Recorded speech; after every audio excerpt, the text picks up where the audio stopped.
Assalamualaikum warahmatullahi wabarakatuh.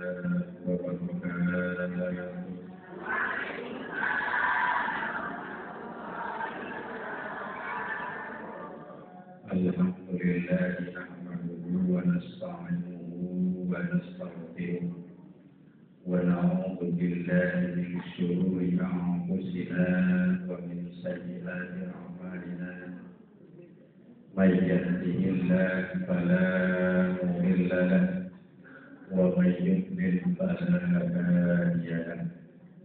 Asyhadu an la ilaha illallah wahdahu la syarika lahu wa asyhadu anna sayyidana wa nabiyyana Muhammadan abduhu wa rasuluhu alladzi la nabiyya ba'dahu.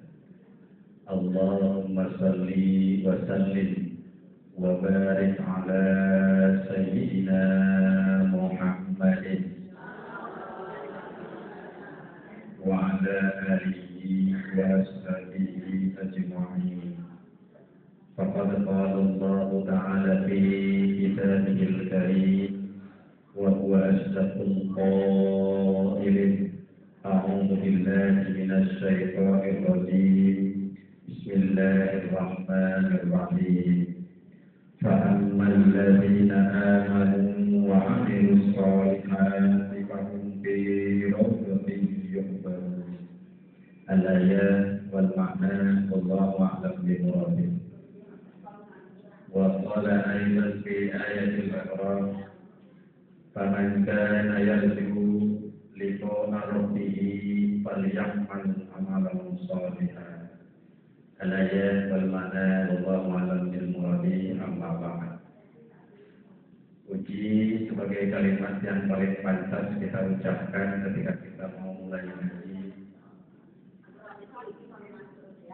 Mari kita persembahkan kehadiran kita Rabbi, syukur sebagai ungkapan rasa syukur atas nikmat-nikmat yang telah Allah berikan kepada kita. Mari kita hadirkan kehadiran Allah yang Maha Ghafur, karena pada hakikatnya Allah lah yang Maha Mengatur, sehingga dalam kesempatan yang berbahagia ini kita bisa berkumpul bersama, bermuajahah, bersilaturahmi, bertatap muka dalam rangka takliman ditolakul ilmi. Mudah-mudahan langkah kita, duduk kita di tempat yang berbahagia ini akan menjadi saksi nanti di yaumul qiyamah, serta dibalas oleh Allah Subhanahu wa taala dengan balasan yang setimpal di sisi Allah Subhanahu wa taala. Amin ya rabbal alamin. Shalawat ma'asadan ay makrunatan bita'lim, semoga tercurah kepada junjungan kita, baginda yang mulia Rasulullah Muhammad sallallahu alaihi wasallam, para keluarga, para sahabat, dan para pengikutnya, termasuk kita yang hadir di tempat yang berbahagia ini. Amin. Ya Rabbal alamin. Panas ya? Oh, tentu. Periksa Ibu-ibu hadirin sekalian yang saya hormati dan mudah-mudahan dirahmati oleh Allah Subhanahu wa taala. Salah satu perbuatan yang akan mengiringi kita tatkala ruh dan jasad sudah berpisah, dan perbuatan itu akan membantu dan menolong kita di hadapan Allah Subhanahu wa taala, adalah amaliyah atau perbuatan-perbuatan yang masuk dalam kategori amal soleh. Betul kan? Dari mana? Betul.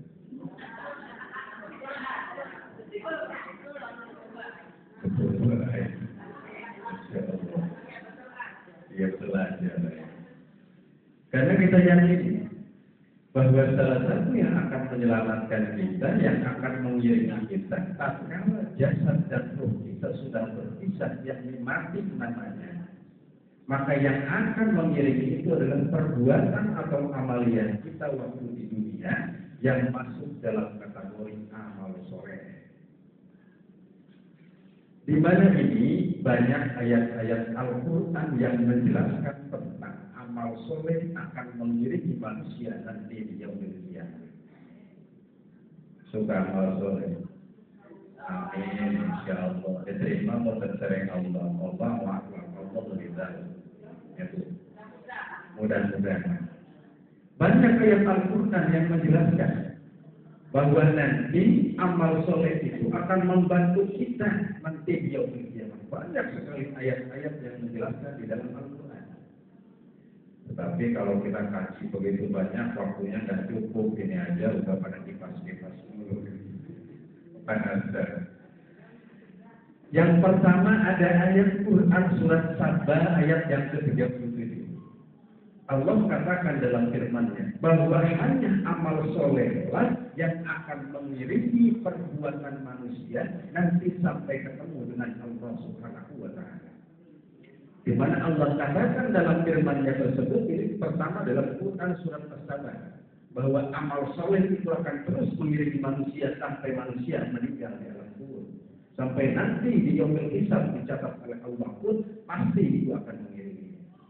Di mana Allah katakan dalam Quran surat Sabah ayat yang ke-37 tersebut, wa ma amwalukum wa la auladukum billati tuqarribukum indana zulfa illa man amana wa amila shalihan fa ulaika lahum jazaa'u dhi'fi bima 'amilu wa hum bil ghurfati aminun. Ngerti kan? Oh ya. Kalau kita mata dibuka, di sini mau ngaji makanya dibuka dulu. Ini untuk mendorong kita, untuk memotivasi kita, enggak sulit pun aja nyantai baik kok. Nah di sini dikatakan dalam surat As-Sabah itu ayat yang ke-32. Wa ma amwalukum, sesungguhnya bukan hartamu, wala auladukum, dan bukan anak-anakmu, billati tuqarribukum indana zulfa, yang akan mendekatkan kamu dan Allah menempatkan kamu pada derajat yang sangat tinggi di sisi Allah. Illa man amana, kecuali orang-orang yang beriman, wa amila sholihah, dan orang-orang yang beramal soleh. Di situ dijelaskan. Faulaika, maka mereka itu jazaa'ud dhi'fi, akan mendapatkan balasan yang berlipat-lipat di hadapan Allah Subhanahu wa Ta'ala. Kalau kita melakukan amal baik dalam Islam, maka pahalanya akan terus dilipat gandakan oleh Allah Subhanahu wa Ta'ala. Ulaika jazaa'ud dhi'fi bima 'amilu, atas apa yang mereka perbuatnya. Waduh, tadi subuh-subuh di sini mau udah dapat paham lah. Om kita cek kita muter serius. Dilipat gandakan itu oleh Allah Subhanahu wa Ta'ala. Jangan khawatir. Kan Allah katakan dalam firman-Nya yang lain, man jaa bil hasanati falahu asyri amsalihah. Barang siapa berbuat satu perbuatan yang baik, maka Allah akan membalasnya dari satu kebajikan dengan 10 kali lipatan kebajikan di hadapan Allah. Bukan kata Pak Ujang, Quran yang berbicara. Kata Pak Ujang menghafal, kata Pak Ujang cuma menyampaikan. Itu di situ. Ini rada serius mengajinya, selagi masih sedikit nanti. Dijelaskan di sana. Ya. Faulaika lahum jazaa'ud dhi'fi, mereka akan mendapatkan balasan yang berlipat-lipat di hadapan Allah bima 'amilu, atas apa yang mereka perbuat, wa hum bil ghurfati aminun, dan mereka akan ditempatkan di tempat yang damai di sisi Allah Subhanahu wa Ta'ala, penuh kebahagiaan dan penuh kesentosaan, yakni surganya Allah Subhanahu wa Ta'ala. Jadi amal solehlah yang akan mengiringi kita nanti di yaumil qiyamah, yang akan menyelamatkan kita nanti di yaumil qiyamah. Pertama, menurut Quran surat Sabah ayat yang ke-37 dijelaskan. Pada ayat yang lain Allah katakan dalam Quran surat Al-Kahfi ayat 110 di mana Allah bilangkan, "Wa man kana yarju liqa'a rabbih falyamal amalan shalihan." Barang siapa orang yang mau bertemu dengan Allah nanti di yaumil kiamat, falyamal, maka mutlak manusia tersebut harus beramal soleh. Lagi-lagi amal soleh. Tadi kata Quran surat Sabah 37 amal soleh. Menurut surat Al-Kahfi ayat 110 amal soleh juga. Masya Allah. Ada yang suaminya soleh? Ada yang suaminya soleh? Ada juga manusia. Ejaan aja itu guru yang membedakan mananya sama, barangkali soleh sama saleh ya. Ada jangan soleh aja, kalau soleh bahaya itu. Tidak. Sudah 2 ayat itu yang dijelaskan. Lalu ayat yang ketiga ini mendorong kita nanti jangan bangga dulu kalau kita sudah beramal soleh. Karena dalam sekarang ini kita akan berbicara tentang perbuatan yang bisa menghapuskan amal soleh kita. Itu sebetulnya. Di sini Allah sudah sangat jelas menjelaskan bahwa ternyata amal soleh lah yang akan menyelamatkan kita nanti di yaumil kiamat. Lalu dalam ayat yang lain Allah katakan dalam Quran surat Ar-Rum ayat yang kelima. Ada yang hafal nggak? Oh, ada yang hafal nih HP saya walaupun butuh tak kasih langsung. Ada nggak? Nggak ada. Di luar saja. Nanti aku berani. Ayo dulu. Nah, dalam ayat yang lain, terutama dalam Quran surat Ar-Rum ayat yang kelima, Allah firmankan lagi-lagi di sini amal soleh sangat penting dalam kehidupan kita.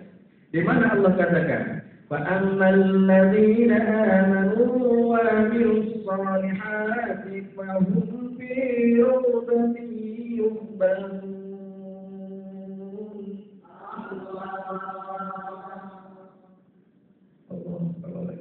Allah menata tetek, emak Allah berada ada di lihat kubur. Allah katakan di sini, bisa diamat deh, serius deh. Allah katakan firman-Nya, "Fa'ammal ladzina amanu wa 'amilus shalihat." Maka sesungguhnya orang-orang yang beriman dan beramal soleh, fahum fi rawdatin yuhbarun. Mereka akan dimasukkan oleh Allah Subhanahu wa taala ke dalam sebuah taman yang penuh dengan kegembiraan, yakni surganya Allah Subhanahu wa taala. Lagi-lagi ternyata yang akan menghantarkan kita kepada keridhaan Allah, kepada kita ketemu dengan Allah, kepada surganya Allah, itu adalah semua amal soleh yang kita laksanakan ketika kita di dunia. Tetapi persoalan bagi kita, apakah amal soleh kita ini akan masuk dan ke bawah nanti sampai yaumil kiamat? Ini kan persoalan. Kita suka amal soleh dengan apa yang kita miliki. Ya bukan minimal kita bisa terbuat amal yang soleh yang akan mendapatkan pahala di hadapan Allah minimal dari 4 aspek, dari 4 ciri. Yang pertama, dengan harta kita berbuat amal soleh. Dicatat enggak Pak Ustaz ujian sama Allah? Insya Allah dicatat. Lalu kemudian kita beramal juga bisa dengan ilmu yang kita miliki. Dicatat enggak? Insya Allah dicatat. Lalu kemudian kita beramal amal soleh dengan anak-anak kita, dicatat nggak? Insya Allah dicatat. Semuanya akan dicatat oleh Allah Subhanahu wa taala. Tetapi persoalannya, apakah amal soleh yang kita lakukan ketika di dunia saat ini akan ke bawah tidak pahalanya nanti sampai yaumil kiamat? Ini persoalan bagi kita. Karena itu tadi, kita kadang-kadang kan semangat untuk beramal soleh, tetapi tidak berusaha untuk menjaga hal-hal perbuatan yang bisa menghapuskan amal soleh dari perbuatan kita saat itu juga. Paham kok tentu keluhuran karena ini bahasanya kau jadi wujud saya karena kan. Maksud saya begini, di antara perbuatan-perbuatan yang kita lakukan, pasti ada perbuatan-perbuatan yang bisa menghapus pahala amal-amal yang kita lakukan saat itu juga. Misal kita sholat, pahalanya langsung hilang. Misal kita ngaji, pahalanya langsung hilang. Bukan ngaji dan sholat tidak berpahala. Pahalanya ada, tetapi langsung dihilang, dihapus oleh Allah Subhanahu wa Ta'ala, karena masih banyak perbuatan-perbuatan yang kita lakukan dari perbuatan yang bisa menghapus pahala amal soleh kita. Na'udzubillah dari masya Allah, jangan sampai. Maksud saya kenapa ini saya sampaikan? Yuk ikhtiar kita berhati-hati akan perbuatan-perbuatan ini. Jangan sampai kita jalan ke Cilegon sudah capek-capek gak ada hasil. Jangan sampai kita melakukan perbuatan baik sudah capek-capek tak ada hasil. Ini maksudnya. Lalu apa saja perbuatan yang akan menghapus pahala amal soleh kita? Ini. Yang pertama, perbuatan yang akan menghapus pahala amal soleh kita adalah syirik kepada Allah Subhanahu wa Ta'ala. Contoh, syirik kepada Allah Subhanahu wa Ta'ala. Ini perbuatan yang pertama. Kenapa demikian? Allah katakan dalam firman-Nya, Quran surat Al-An'am ayat yang ke-88. Ini nih perbuatan-perbuatan yang menghapus pahala amal kita. Sejak kita beramal langsung dihilangkan oleh Allah. Dan kita kalau mati masuk ke dalam kubur tidak membawa amal sejujur pun kalau kita berlaku syirik kepada Allah. Mana ayatnya? Allah jelaskan dalam Quran surat Al-An'am ayat yang ke-88. Banyak amat ayatnya kalau yang Quran banyak ayatnya. Walau asyraku lahabita anhum ma kanu ya'malun. Itu jelas ayatnya. Al-An'am 88. Allah jelaskan. Seandainya mereka syirik, niscaya lenyaplah dari mereka amalan yang telah mereka kerjakan. Ini kita capek dari sejak balik sampai sekarang beramal, lalu kemudian kita melakukan perbuatan syirik, maka langsung benar itu pahala di hadapan Allah Subhanahu wa Ta'ala, terhapus semua pahalanya. Dan kalau kita mati setelah syirik, maka kita khalidina fiha abadan, akan menetap di dalam neraka selama-lamanya. Mari kita cegah syirik.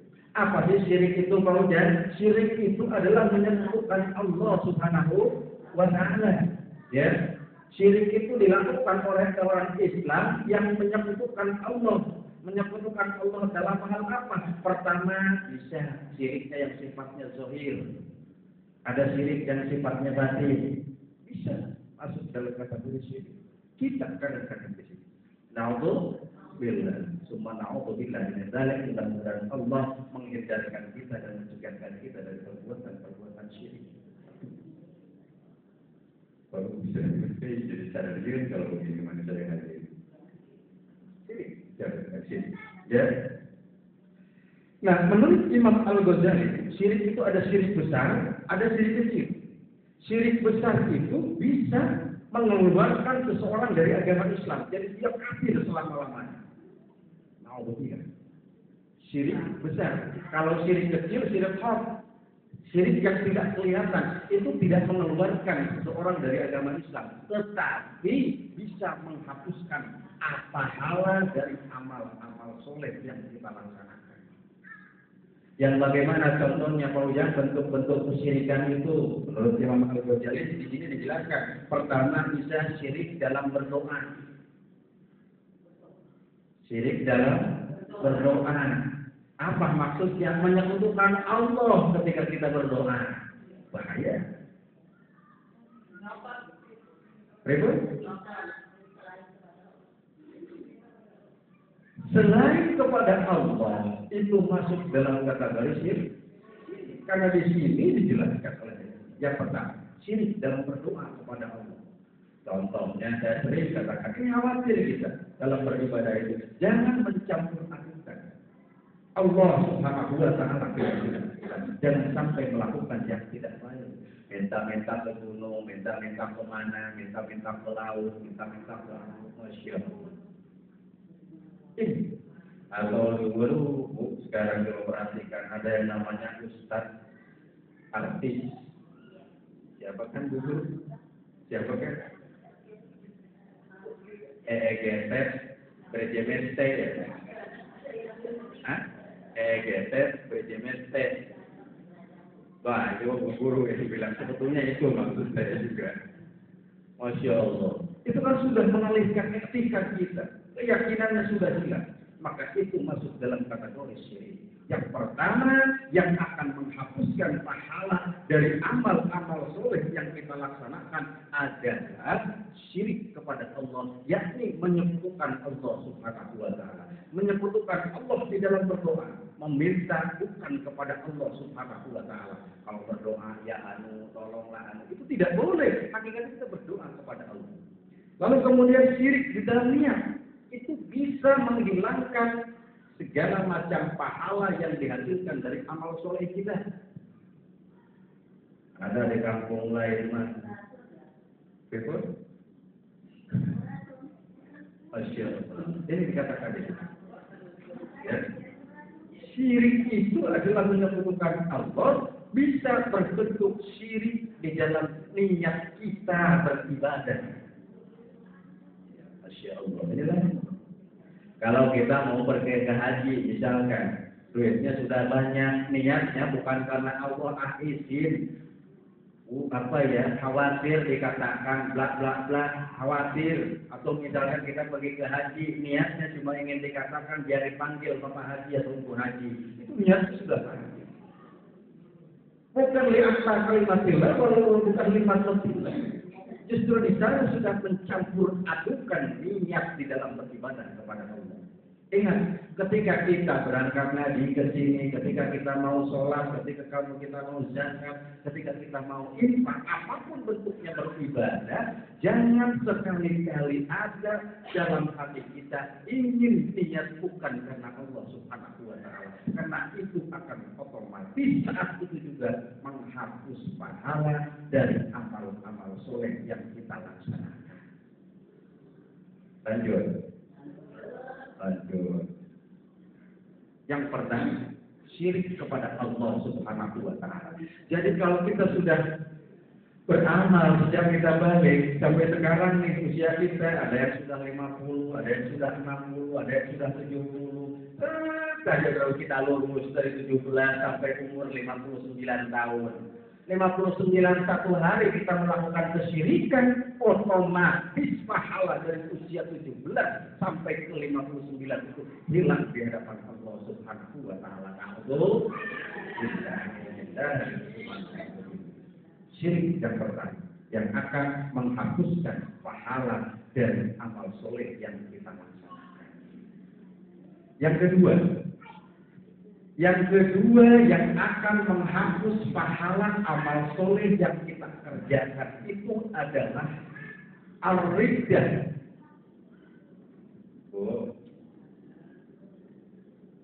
Lihat saya nih, pengen dilihat sama ibu-ibu yang sudah nenek-nenek.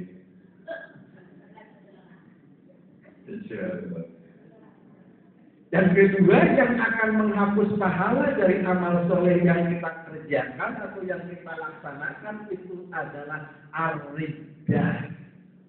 Apa itu riddah? Ya, itu. Yang kedua adalah ar-riddah, yakni murtad di dalam melaksanakan agama Islam. Kejam ini maksudnya. Riddah, murtad kita. Di mana landasan ayatnya? Yuk kita lihat dalam Quran surat Al-Baqarah ayat yang ke-217.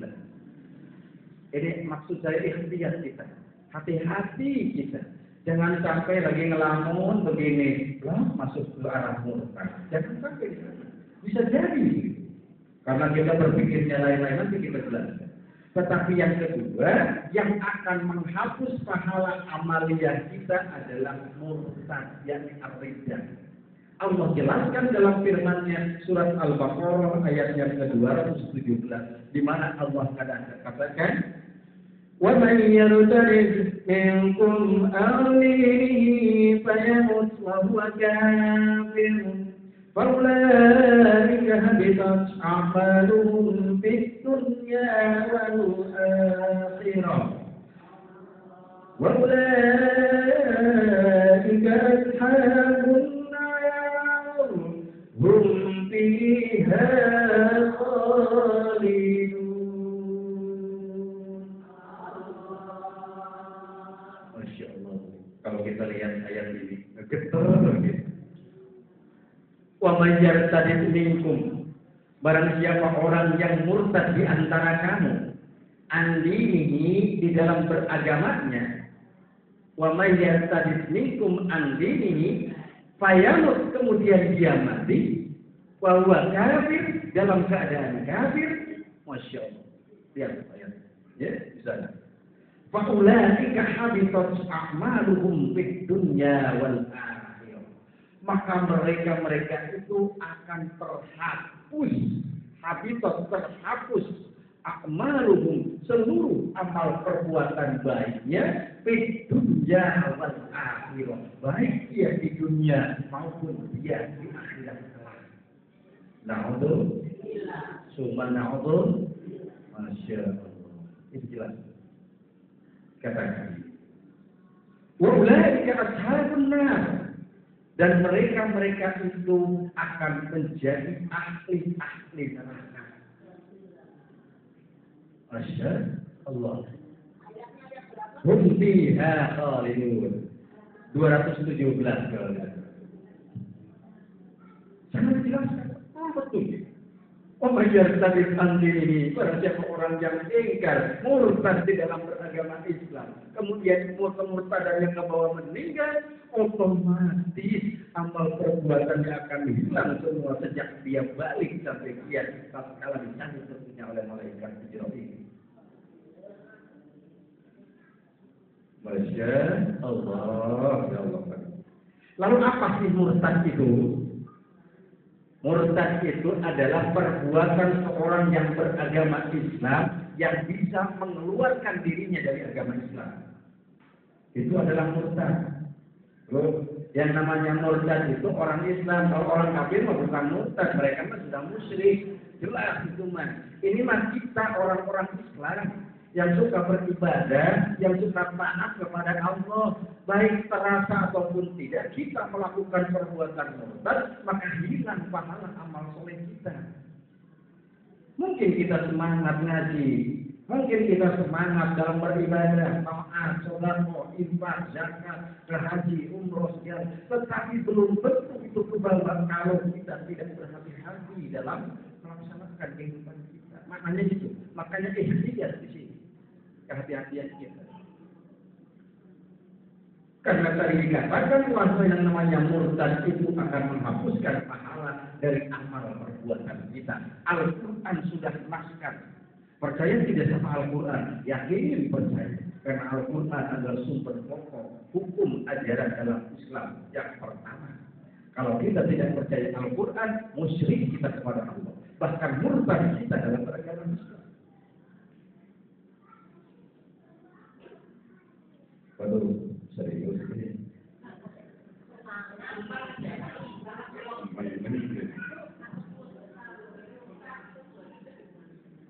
Biasa ini penguat dari ibu wajib. Di sana dikatakan, ya, murtad itu adalah perbuatan yang bisa mengeluarkan seorang muslim keluar dari agama Islam. Itu adalah murtad. Nah, bentuk-bentuk murtad itu Ibu, saya ambil ini dari kitab Sulamus Taufiq karangan Imam An-Nawawi. Bentuk-bentuk murtad itu terbagi kepada 3 golongan. Yang pertama ada murtad i'tiqadiyah, lalu ada murtad secara lisaniyah, dan ada murtad secara af'aliyah. 3 perbuatan. Makanya jangan-jangan kita ini dalam kehidupan sehari-hari. Imam An-Nawawi menjelaskan dalam kitabnya Sulatul Taufiq bahwa yang dikatakan murtad itu ada 3 bagian. Pertama murtad secara i'tiqad, yang kedua murtad secara ucapan, yang ketiga murtad secara perbuatan. Jangan-jangan kita ini. Yang bagaimana murtad secara i'tiqad? Murtad secara i'tiqad itu salah satu perbuatannya menurut Imam An-Nawawi, dia meragukan adanya Allah Subhanahu wa Ta'ala. Murtad secara i'tiqad. Makanya maksud saya begini, jangan-jangan kita di rumah lagi pusing, suami lagi jelas, anak lagi bandel, penyakit anak lagi wakil, mana kita lagi meteng, persoalan wakil, anaknya pada budung KB, misalkan, mumpet di sini kan? Kita berbicara, ya Allah, jadi pangeran ora adil amat nih kita. Ya Allah, jadi pangeran enggak bijak amat ke saya. Wis duwe masalah gigi ditambah manis bisa. Itu hakikatnya murtad kepada Allah. Jangan sampai kita seperti itu murtad secara i'tiqad. Ya kalau lagi begini mah kita tidak bakalan Allah itu ada 2, Allah itu ada 3. Enggak mungkin. Tetapi bisa jadi ketika kita masalah lagi banyak, itu kadang-kadang akan muncul dalam hati kita. Jauhi hal-hal semacam itu. Karena itu bisa menghilangkan pahala dari amal-amal soleh yang kita laksanakan. Bahkan Allah katakan jadi habitus a'maluhum fid dunya wal akhirah. Akan menghapus amaliyah kita di dunia dan akhirat dan akan menghantarkan kita, menjerumuskan kita ke dalam nerakanya Allah dan kita akan kekal di dalam neraka. Berat kadang-kadang. Tidak terasa barangkali kan? Ini murtad secara i'tiqad. Keyakinan kita meragukan adanya Allah. Barangkali kita lagi begini aja, dia nonton TV asik-asik saja, lewat Joko yang nggak pernah pinter-pinter itu tuh, Joko bodoh, iya kan? Suami kamu kalau sekarang hidupnya sedang kesusahan, maka itu berarti harus pindah berusahanya ke laut, maka pasti hasilnya akan banyak. Tok wening kita suami hati, jangan-jangan benar ya kalau si Joko bodoh. Itu etikat kita sudah nyeleweng itu. Maknanya kadang-kadang kita tidak terasa. Atau barangkali mau nikahin anak, itu harinya blok gitu. Pokoknya jangan hari Jumat ya, hari Jumat tidak bagus untuk pelangsungan pernikahan. Kata siapa? Jumat masih idul ayam, silahkan aja. Maksud saya begitu, jangan sampai ada etikat kita yang bisa memalingkan kita dari akidah yang betul. Karena itu akan masuk dalam kategori riddah atau dalam bahasa agama riddah, bahasa kita adalah murtad. Murtad itu bisa menghapus pahala dari perbuatan kita, lalu kemudian efeknya akan terhapus semua dan akan memasukkan kita ke dalam nerakanya Allah Subhanahu wa Ta'ala. Na'udzubillah subhanahu billah min dzalik. Ragu akan adanya Allah Subhanahu wa Ta'ala. I'tiqad. Lalu secara i'tiqad yang lainnya, kita ragu dengan adanya Rasulullah Sallallahu Alaihi Wasallam. Misalkan kita lagi baca Quran lagi malas lah, kan Quran ini apa sih? Boleh diukur pahala nanti. Misalkan ngomong gitu tuh, nanti kita supaya amat tidak boleh bodoh amat. Itu bukti kita melecehkan Al-Quranul Karim. Maka menurut Imam An-Nawawi dalam Sulatul Taufiq itu bisa masuk dalam kategori riddah. Karena apa-apa yang dibawa oleh Rasul adalah kebenaran yang harus kita amalkan. Kalau kita tidak yakini itu, maka itu akan mengeluarkan kita dari agama Islam yang seutuhnya. Maka kita akan masuk dalam kategori yang riddah atau murtad kepada Allah Subhanahu wa Ta'ala.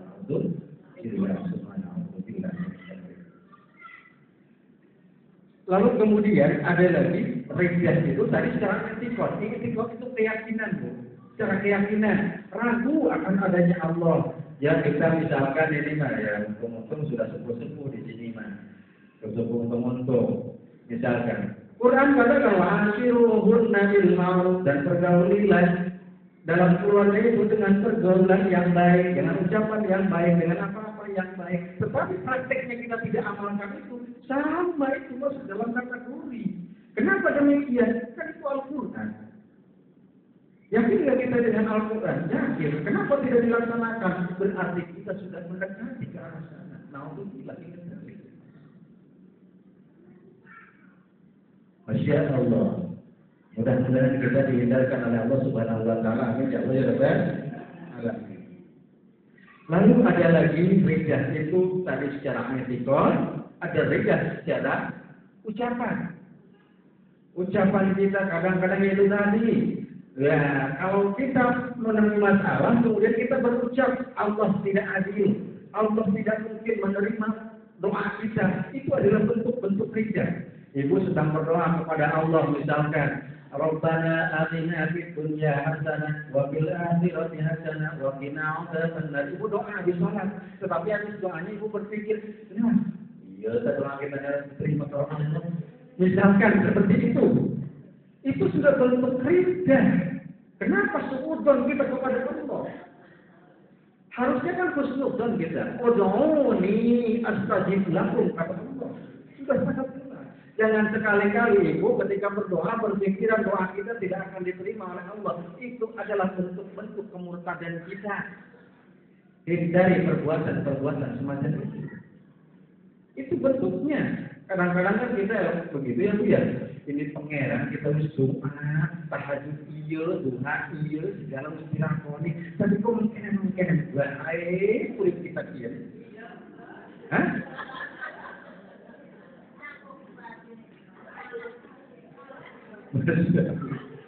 Ya, kita ngomong kita kan begitu Ibu ya kan. Masya Allah. Lagian mau kita mah aneh sih, giliran lagi butuh lah rajin sekarang kan. Ya kan lagi orang butuh mau kelamin nih pangeran gitu. Iya. Wah kan lagi butuh ya apa tuh tahajud dikit rajin, lunanin rajin segala-gala. Barang wis telung balen tahajud sereng-sereng dilakoni. Boten itu ya. Belum aja hasilnya langsung sudah ning pangeran. Lewatan ke pangeran jadi gitu. Masya Allah itu murtad itu. Ya, jangan sampai kita laksanakan. Ini maknanya ya. Memang tidak terasa kadang-kadang. Padahal ancamannya sudah sangat jelas menurut Al-Quran di sini. Jelas ancamannya. Habitat a'maluhum wa may yartadid minkum an dinihi. Barang siapa orang yang murtad di antara kamu dalam beragama, habitat a'maluhum dihapus. Kalau sudah dihapus ya berarti kan harus balik lagi kita. Masya Allah, ini kadang-kadang kita. Makanya yuk ikhtiar, hati-hati kita. Jangan sampai, apalagi kita sudah usia 40 tahun ke atas, ya bilangnya 40 tahun ke atas aja lah. Walaupun dalam prakteknya sudah pada 60 tahun. Ya, ini mah biar sayanya ke bawah juga, makanya 40 tahun ke atas. Gitu. Iya. Ini jangan jelas di sini.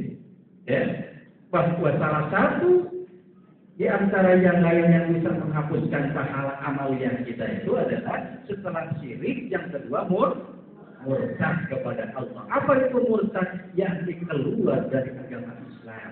Di mana landasannya? Al-Baqarah 217 dikatakan akan dihapus pahala kita, kalau kemudian akan dikirim kita ke dalam neraka Allah Subhanahu wa taala dan kita akan kekal menatap di dalamnya. Naudzubillah subhanahu wa ta'ala. Lalu kemudian murtad itu setelah etikot, ucapan, lalu kemudian murtad secara fi'liyah. Fi'liyah itu amal dan perbuatan kita. Masya Allah, kadang-kadang kita ini dalam perbuatan kita itu ya sudah sangat jelas lah tadi saya katakan ketika punya masalah bukan berdoa sendiri kepada Allah atau meminta doa kepada kiai yang memang menggunakan kalimat-kalimat Allah. Ada rukyah, ada dalam Islam. Jangan sampai memalingkan kita dari akidah. Perginya ke gunung, ke batu, ke apa.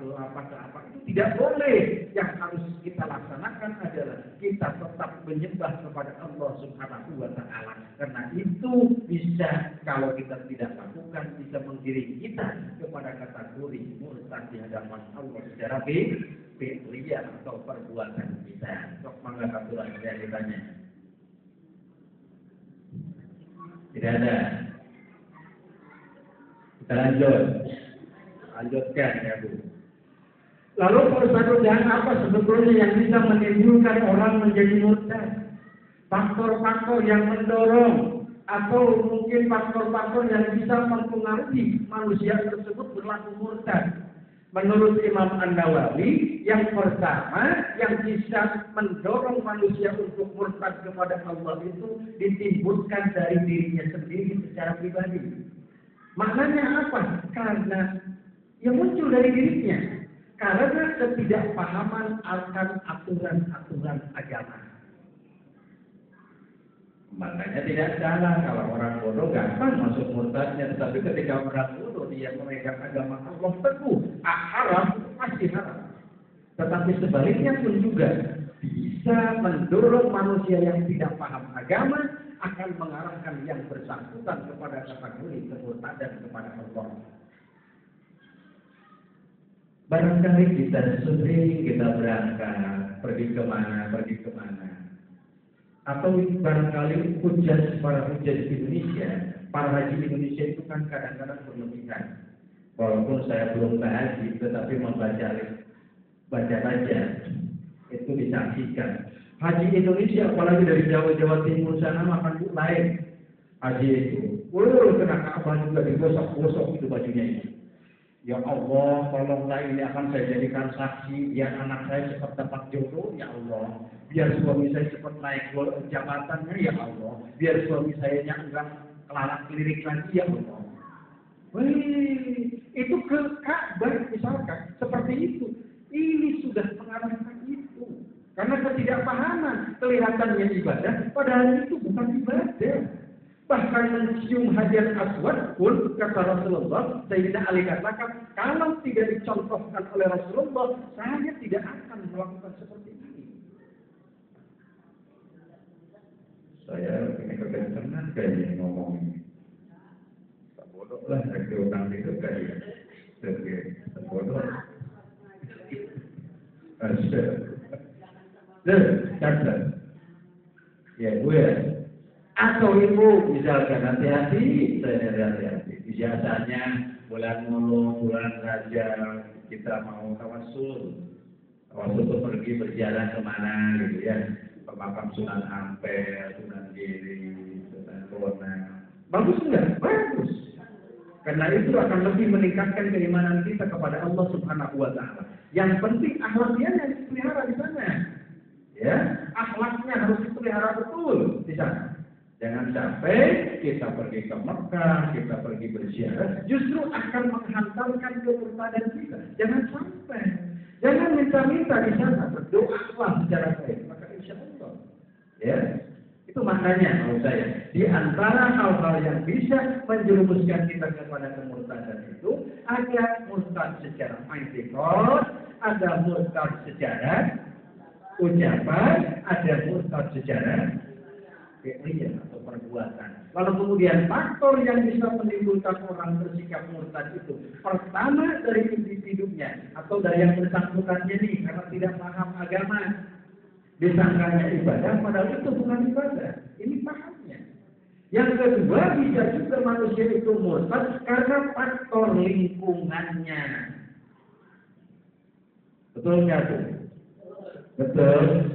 Wow, sekarang tuh di Gading terutama Cilegon pada umumnya banyak orang-orang sipit dari luar datang ke sini. Orang sipit datang ke sini.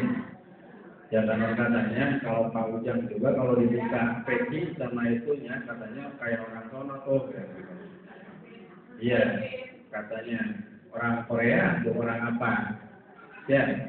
Nih di Cilegon sekarang itu kan lagi berkembang banyak ekspatriat, apa sih ekspatriat itu ya? Banyak orang asing datang ke sini. Ya kan ada di Jogja, ada di Jogja, ada siapa itu dari sana keluar. Dari Korea datang ke sini. Tinggal di Cilegon. Yang di Cilegon dia embuh kedinginan, embuh apa? Ya kan?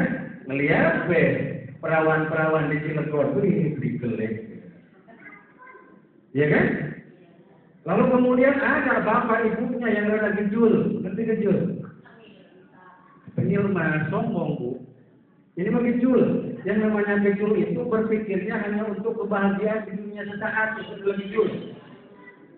Ada orang Korea datang punya anak perawan, tidak memikirkan akidahnya, kemudian dia langsung dikawinkan dengan orang Korea sana. Ini maknanya menghantarkan kepada kemusyrikan, kemurtadan kepada Allah. Betul. Iya. Materialisme materi. Iya. Hati-hati. Kan tidak sedikit. Kenapa saya ini sampaikan? Saya sudah ada 2 kasus yang datang ke kantor urusan agama Kecamatan Jombang. Yang pertama pengen nikah baru, yang satu itu kasus sudah lama, dia mah ditinggalkan pulang lagi ke sana. Gitu. Masya Allah. Ada itu kasusnya. Lalu kemudian kasusnya itu yang ada lagi pas saat nikahnya Islami katanya gitu, istri perempuannya Islam, laki-lakinya juga Islam. Tetapi 2 hari setelah akad balik lagi ke agamanya, bagaimana itu Pak Ustaz? Kata saya, saat dia kembali lagi menjadi kafir, maka otomatis pernikahannya pun pasif di hadapan Allah, bubar. Jangan jelas. Ini maksud saya banyak kemurtadan yang bisa muncul dan mempengaruhi kita dari lingkungan kita. Hati-hati betul sekarang. Banyak betul permasalahan. Masya Allah. Ya Bu ya, hati-hati. Kadang-kadang kita berpikirnya, kan Allah sudah katakan, wala tunkihul musyrikati hatta tu'minu, wal abdul mu'minun khairun lil musyrikin walau a'jabakum. Jelas itu. Kalau di kita mah tidak ada, tetapi kalau punya saudara dulur gitu yang agak jauhan yang apa, kalau tidak seiman jangan sekali-kali kan itu masuk dalam murtad. Maka kalau itu dilakukan hapus pahalanya semuanya di hadapan Allah, maka dia akan kekal di dalam neraka. Alhamdulillah. Masya Allah. Masih Bu, masih. Badan dia. Ini sudah murtad itu. Masya Allah. Kadang-kadang kita tidak terasa. Banyak pemurtadan perbuatan yang kita laksanakan. Ya, dalam kategori tadi dikatakan faktor-faktor yang bisa mempengaruhi terutama. Ya, dari pernikahan bisa, karena jabatan bisa. Kan tidak sedikit tuh. Hati-hati. Dari materi tidak memikirkan. Itu adalah bentuk-bentuk kemurtadan yang bisa menjerumuskan kita akhirnya akan merugikan kita baik di dunia maupun di akhirat kelak. Alhamdulillah, mudah-mudahan Allah menghindarkan kita, menjauhkan kita dari perbuatan-perbuatan yang sudah sebagaimana digambarkan oleh Al-Qur'anul Karim tadi di dalam Al-Qur'an. Lanjut Bu, yang ketiga. Perbuatan-perbuatan yang akan menghapus pahala atau amal soleh yang kita laksanakan ketika kita hidup di dunia. Pahalanya tidak akan sampai kepada kita dan tidak akan diberikan oleh Allah Subhanahu wa taala kepada kita itu karena kita melakukan perbuatan-perbuatan yang riya di dalam kehidupan kita. So, kalau tadi secara akidah, pertama musyrik, yang kedua murtad, yang ketiganya sebagai penghapus pahala amalia soleh kita itu adalah riya. Tahu riya? Pengen dialog gitu. Iya. Hati-hati. Ya. Ini di mana? Yang ketiga akan terhapus pahala amalia kita karena problem atau masalah riya itu. Ya kalau anaknya namanya riya bagus, cuma jadi perbuatan riyanya itu adalah rakyul, pengen dialog, pengen dilihat orang, itu maknanya riya itu. Di mana Allah katakan firman-Nya? Ini dalam Al-Baqarah ayat yang ke-6 Allah jelaskan. Ya, yang namanya Al-Quran itu ternyata memang kita uji yang sangat lengkap. Cuma kadang-kadang kita hanya saja mengoreksi, mempelajari, mentadaburinya yang kurang. Hukum apapun, keutamaan apapun pasti ada di dalam Al-Quran Al-Karim. Itu sangat jelas. Ya. Nah, Yang ketiga, yang akan menghapus amaliyah soleh kita, perbuatan baik kita di hadapan Allah Subhanahu wa Ta'ala itu adalah perbuatan riya. Apa riya itu? Yakni kalau kata Bu Guru tadi pengen di alam, tidak seserah itu pengen di alam. Ya. Sementara Allah katakan dalam Quran surat Al-Baqarah ayat yang kelima, wa ma umiru illa liya'budullaha jelas kan? Di sini sangat jelas Allah katakan, wa ma umiru illa liya'budullaha mukhlishin. Padahal Allah sesungguhnya sudah memerintahkan kepada kita kalau kita beramal itu niatnya harus ikhlas di hadapan Allah. Ikhlas itu apa sih ikhlas itu? Lillahi ta'ala, bayangkan ya namanya ikhlas itu kalau ibu malam-malam habis makan daging, makan kalau daging sapi, itu enaknya beneran kan. Padahal biasanya kita makannya kalau gesek, ya. Ini kita makan daging, pagi-paginya ibu ke kamar mandi, ibu buang tuh. Pernah enggak itu ditengok-tengok sama kita? Padahal kita habis makan sama daging. Enggak, nah begitu tuh ikhlas itu. Kalau kita berbuat amal baik, itu seperti itu tuh. Sudah lakukan, tetapi kita tidak pernah ingat lagi apa yang kita lakukan. Sudah, itu ditinggalkan. Umpamanya seperti itu. Allah katakan dalam firman-Nya ini tadi, surat Al-Baqarah ayat yang ke-5. Allah perintahkan kamu untuk berbuat ikhlas dalam melakukan perbuatan amal soleh kamu. Kenapa demikian? Karena kalau tidak ikhlas, apalagi riya, maka itu akan menghapus pahala dari apa yang sudah kita kerjakan tadi. Masya Allah. Alhamdulillah, Rabbil Alamin. Untuk sumbangan simpa ujang 2 miliar. Ya Allah, ya sah-sah saja silakan. Tetapi Rasul katakan kalau kamu melakukan perbuatan amal baik dengan tangan kamu, dengan tangan kanan kamu, maka upayakan dan usahakan tangan kirimu tidak susah melihatnya. Bisa enggak? Susah yang itu ya. Tapi diupayakan.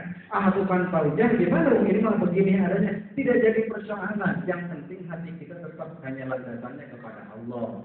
Ya, itu maknanya. Karena apa? Perbuatan riya itu akan menghapus pahala dari pahala amaliyah yang kita laksanakan. Hapus semua perbuatan kita itu. Apa itu riya? Menurut Ibnu Hajar dalam Fathul Bari dijelaskan bahwa riya itu pertama menampakkan ibadah.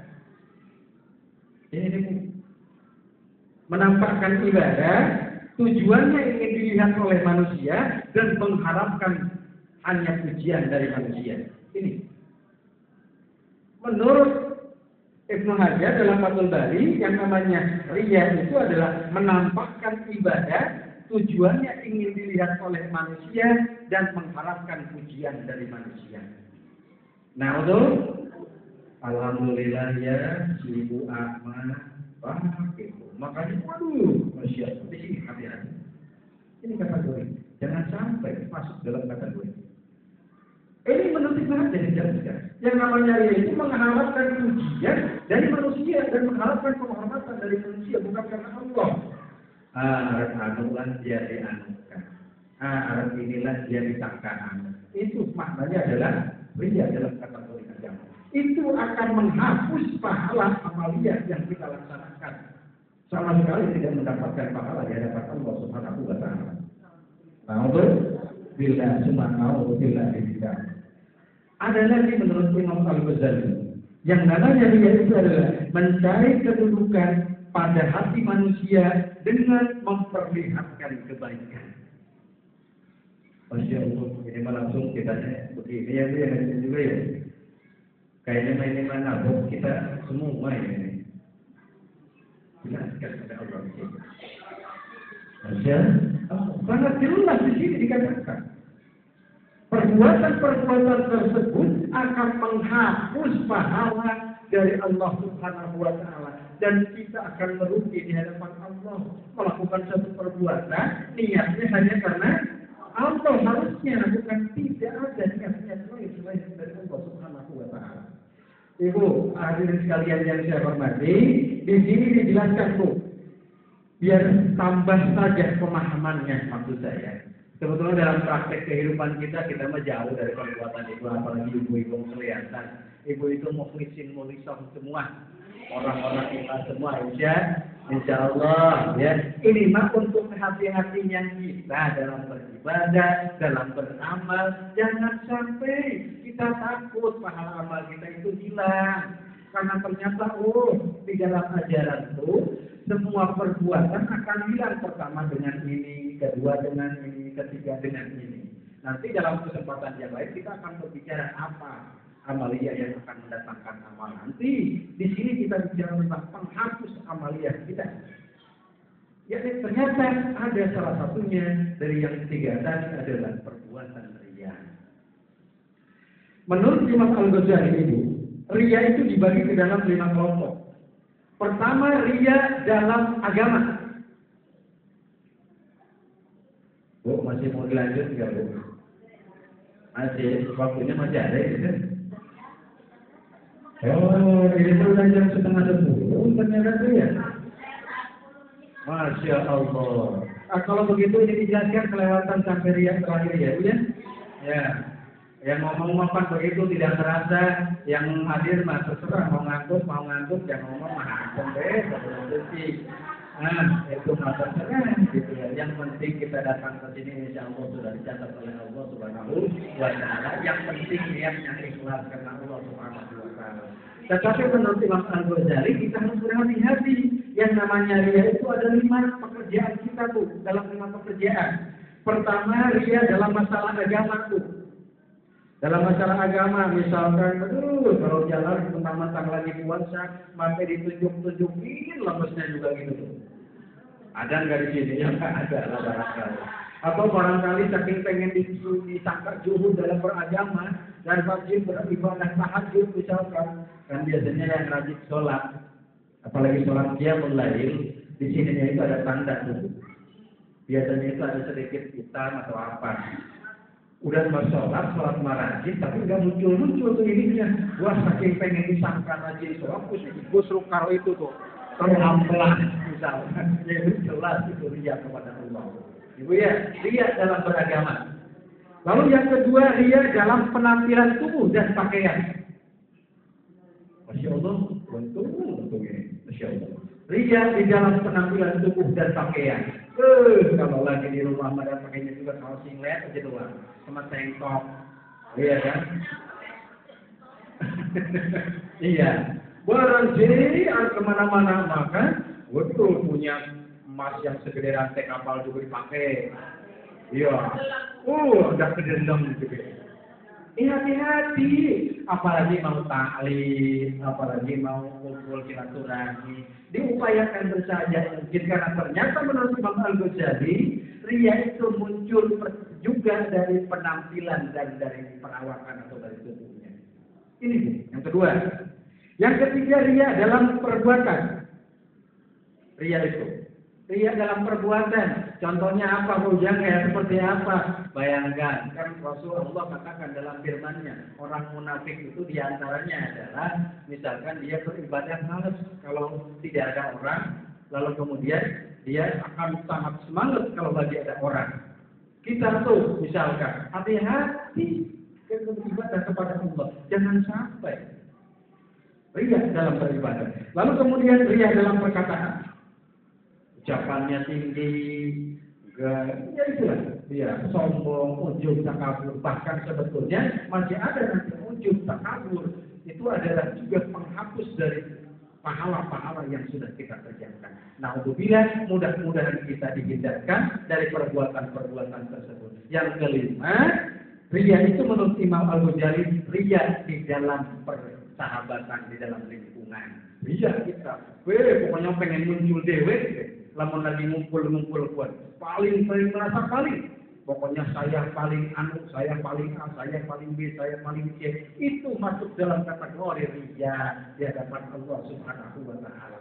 Dan kalau begitu, 3 perbuatan tadi, yang pertama syirik, yang kedua murtad, yang ketiga ria adalah perbuatan-perbuatan yang akan menghapuskan pahala dari amaliyah yang sudah kita kerjakan, yang akibatnya amal kita akan dihapus oleh Allah di dunia maupun di akhirat, serta nanti kita di akhirat akan digiring oleh Allah ke dalam nerakanya Allah Subhanahu wa taala dalam keadaan yang kekal menetap di dalamnya. Na'udzubillah. Mudah-mudahan kita dihindarkan dan Allah senantiasa memberikan petunjuk kepada kita untuk menghindari perbuatan-perbuatan yang dilarang oleh aturan-aturan agama.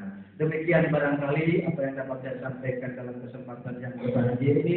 Mudah-mudahan ada manfaatnya untuk kita semua.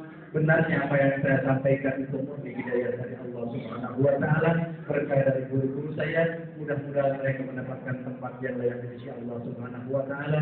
Salahnya apa yang saya sampaikan itu murni dari mulut saya dan dari syaitan laknatullah. Mudah-mudahan Allah dapat mengampuninya. Nasrul minallah wa fathun qarib. Wassalamualaikum warahmatullahi wabarakatuh.